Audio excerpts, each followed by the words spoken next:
توقعات لعبد اللطيف لتلات أبراج.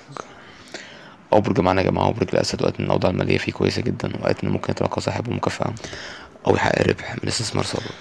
وقالت أصعد المهني إنه سوف يشعر بحماس وتحفيز عشان يحقق أهدافه. وقالت إن يحاول يركز على مهامه ويظهر مهاراته بوضوح.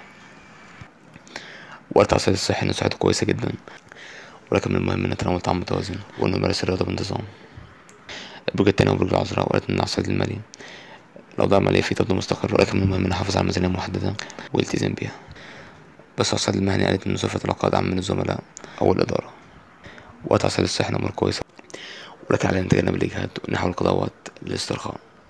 البرج التالت يا جماعة برج الميزان، وقالت إن الأوضاع المالية فيه مش مستقرة، وقالت علينا نتجنب الإنفاق العشوائي ونخطط على التركيز المالي الجيد.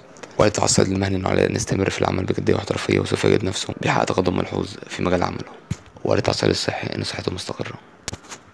وبكده يا جماعة كنا وصلنا لنهاية فيديو النهاردة، متنسوش لايك واشتراك في القناة، والسلام عليكم ورحمة الله وبركاته.